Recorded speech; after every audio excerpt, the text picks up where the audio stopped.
He's studying diplomatics of Serbian and Bosnian Middle Ages, also Serbian and Bosnian history, integration history, and relations between Bosnia and Serbia with Hungary. Thank you.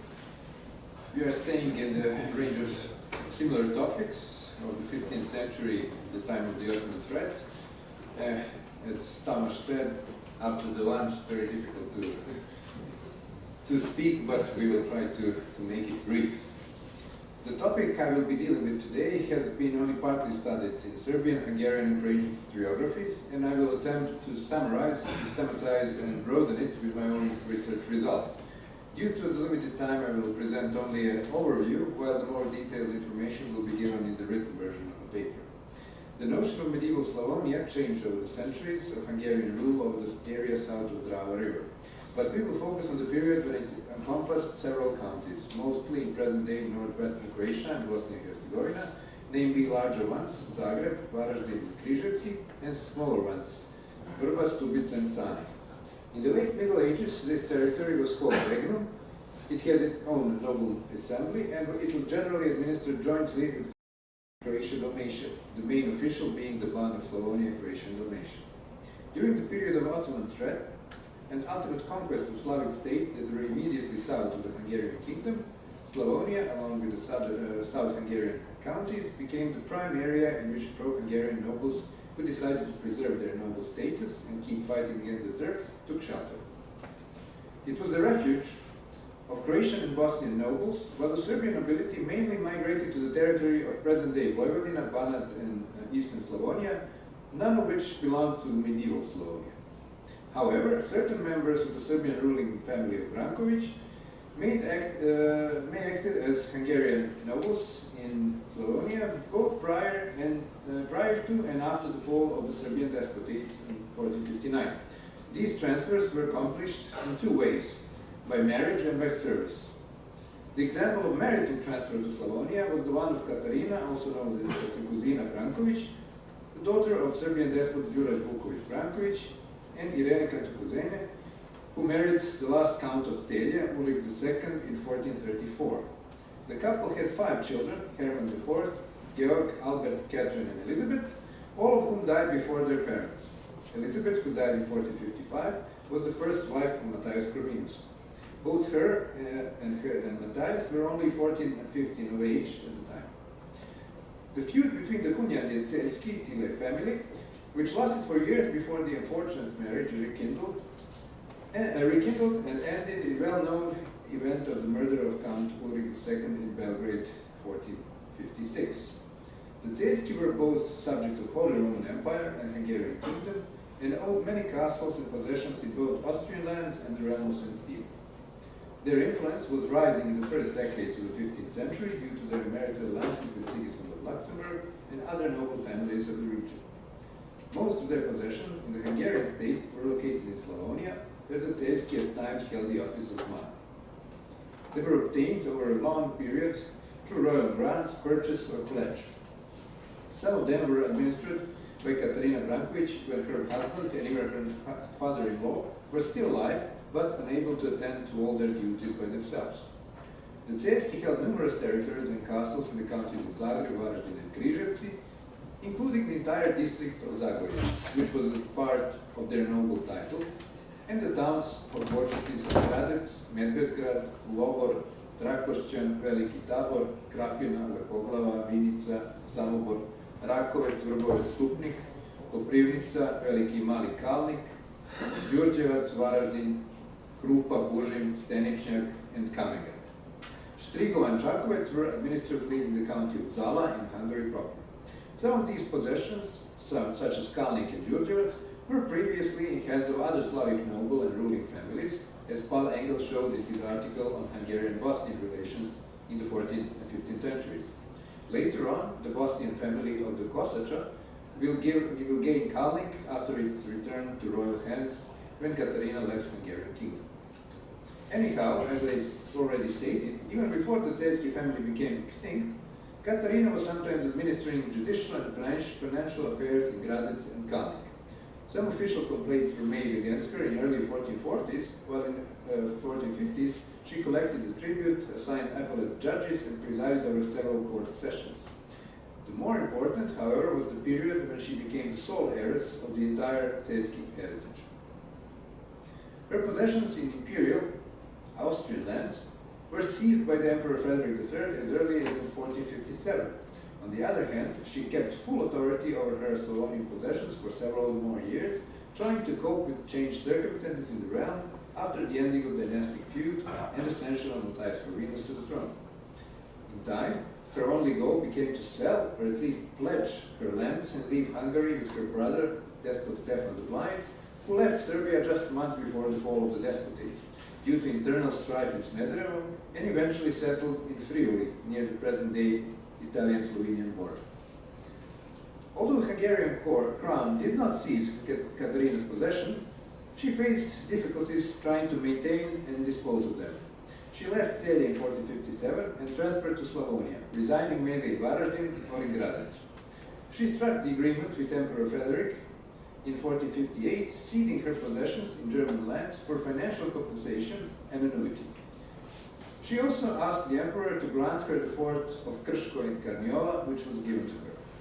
Katarina faced problems with Hungarian authorities as early as in late spring and summer of 1457, when King Ladislaus V and Ban of Slavonia Jan Vitovec supported the rights of the town of Gradec and the cathedral chapter of Zagreb over hers. Yet again, at that point of time, Katarina kept her forts in Gradec and the castellans in neighboring fortresses, the most important of which was Medvedgrad, as well as the noble community of Turopolje, which remained loyal to her, accepting her authority. The ascension of King Matthias Corvinus, Katarina's former son-in-law, but also the enemy of the Ceski family, to the Hungarian throne in 1458, only strengthened the position of Jan Vitovec, who became the main exponent of royal endeavors to regain control over Gradec. Vitovec, who rose to prominence as the retainer of Ceski, was now given the duty to truncate their heritage. Between 1457 and 59, many complaints and lawsuits were filed against Katarina's castellans and officials, some of which were Germans who came from her husband's imperial possessions. The reserve of her patronage was becoming thinner over the years, and the other pretenders for political power in Slavonia could offer more to her subjects, who started changing allegiances. To avoid this, she strived to exercise her authority by meeting the demands of her castellans, officials, subjects, and monastic orders, mainly Paulines, by confirming previous grants. She was distributing administrative, commercial, and economic rights, as well as tributes and possessions to her loyal subjects and supporters. Yet again, where Vitovec supported Frederick III and was granted the district of Zagreb, which belonged to Katarina, her position significantly worsened. At the same time, her brother temporarily came to her after having been exiled from Smederevo, which fell to the Ottomans just months later. With all these calamities, facing considerable administrative, financial, and political problems, the countess started her efforts to sell or pledge her husband's inheritance. The first candidate was Emperor Frederick III, followed by members of Hungarian and Austrian nobility, and ultimately a number of her own officials.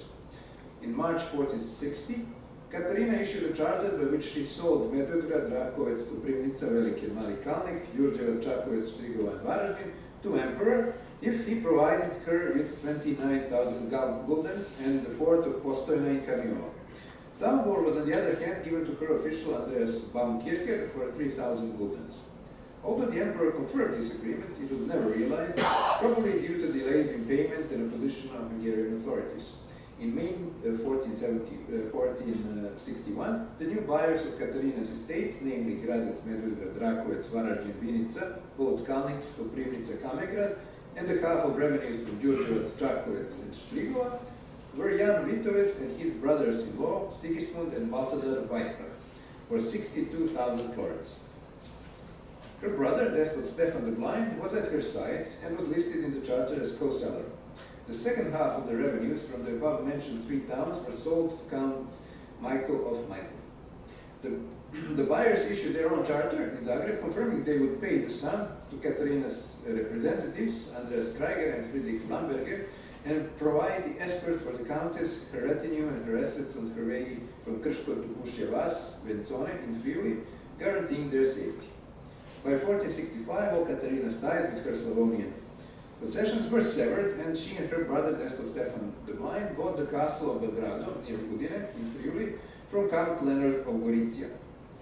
Without substantial financial support, she relinquished Krško and all her possessions to Emperor Frederick III and went to the Ottoman Empire to live with her sister Mara, the widow of Sultan Murad II. The second member of Branković family who received possession in Slavonia was titular despot Vuk Grgurević, grandson of despot Đurađ Branković, who departed from Ottoman Empire and went to Hungary in 1464 or 65. Although he was a prospective anti-Turkish fighter and a person to rally the Serbs against the Ottomans, Vuk spent his first years in King Matthias' service fighting against the Czechs, Poles and Germans. Due to his high ancestry, he became one of the barons ex officio in Hungaria. For his merits in the Czech wars, he received the fort of Bela Stena, Fejerkö, with feudal manor of 60 villages in the county of Križevci in 1470. It is probable that he received some possessions even earlier, but rather in southern Hungary than in Slavonia. It is known that he held Kupinit, Irik and Berkaso in the county of Srem, but it is uncertain where he received these possessions, some of which were earlier estates of Serbian despots. Probably at the same time when he was given Bela Stena, Vuk was granted the district of Tituševina, consisting of many villages along the border between the counties of Križevci and Zagreb. This complex of estates previously belonged to the Teteši family of Glinja, from whom the name Tituševina derives. The Slavic name of this family was Titušević. Both Bela Stena and Tituševina were under the diocesan jurisdiction of the Bishop of Zagreb, who insistently laid out claim on episcopal title. Since Despot Vuk, partly because he was Orthodox, ignored this claim, there was a litigation in 1478 which led to the Vuk's promise that he will obey his duty to the Bishop of Zagreb. Since mid-1470s, Vuk became one of the principal anti-Ottoman marcher lords in Hungary, fighting among the Wallachian voivodes, Ban Peter Doci, and other frontiersmen. He also continued his service to King Matthias in his wars against Emperor Frederick and other enemies. For at least some time, he was among those who held the office of Ban Vjajce, and he led several successful campaigns against the Turks in Bosnia and Serbia. For his services in Austria, Serbia, and Bosnia, King Matthias granted him the castles of Komogojna, and Gradusa in the county of Zagreb in April 1482. By the same charter, he was given the marketplace of Komogojna with its tribute and estates belonging to above-mentioned castles, Gradusa, Ozersko, Brebrovnica, Građa, Orašje, and the parts of possessions of Selce and Strmina. These estates were previously held by Ivan Frlejković, but he lost them to the murder he committed of a royal subject, Emperor Juraj Dešković. By another royal grant, which is not preserved, Despot Vuk received the feudal estate of Kostajnica, which previously belonged to Martin Frankopan and Ivan Benvenut. In 1491, Benvenut's brothers and heirs sued Vuk's cousin and heir in the office of despot, George and Jovan Branković, although they were not heirs of the estates, claiming that Kostajnica were forcibly taken from Ivan Benvenut by King Matthias, who incarcerated him, robbed him of his possession, and gave them to despot Vuk. Also in April 1482, at the request of his wife, Queen Beatrice, King Matthias granted Vuk's wife, a Croatian noblewoman named Barbara Frankopan, the right to inherit the estates of Bela Stena and Tituševina if she survives her husband, with whom she had no children. Although this grant was probably the result of a plea made by Barbara herself to Beatrice, King mentioned Vuk's faithful services to the crown and his motivation for the charge. Vuk himself confirmed King's decision in May 1482, leaving the mentioned estates to his wife. After Vuk died in August 1485, Matthias confirmed his grant to Barbara in July 1486, and he extended it to the castles of Komogojno and Gradusa with their tributes and 7 possessions in the county of Zagreb. Some of the possessions belonging to the 2 above-mentioned castles were left to the local predialis. For instance, Gradusa was left to Petar Frlejković, Barbara Frankopan later transferred it to Peter's son Juraj, and then to Juraj's brother Nikola in 1502, under the condition that Nikola serves Barbara and her new husband, Franjo Berislavić, as he served her first husband, Despot Vuk. After the death of King Matthias and Barbara's new marriage to Franjo Berislavić, the new king Vladislav II confirmed Barbara's succession of Vuk's estates in February 1496. The same was confirmed by Ban of Slavonia, John Corvinus, in February 1504. Namely, he gave Franjo Berislavić, his son Ivan, and wife Barbara the castle of Bela Stena with 13 villages and 2 watercourses, district Tituševina with 3 castles and 16 villages, and castles of Komogovina and Gradusa with all their estates in the counties of Zagreb and Križevci. Despite this grant of eternal possession while maintaining loyal service, King Vladislav II revoked it when Barbara died and transferred the mentioned estates to Tamas Bakoč, the Bishop of Esztergom, and his brother in June 1508. It may be worth noticing that both Katarina and Vugar Gurović Branković brought some Serbs along with them. Some of them were the members of their immediate retinue or household and held office in their courts and their estates. The others were commoners and members of warrior companies who were settled on their Slavonic possessions. In such a way, the Brankovics were the initiators of the first migration of the Serbs in Slavonia, although not of large extent. But this process will, however, be continued and much intensified by both the Habsburgs and the Ottomans in the 16th century. Thank you for your attention.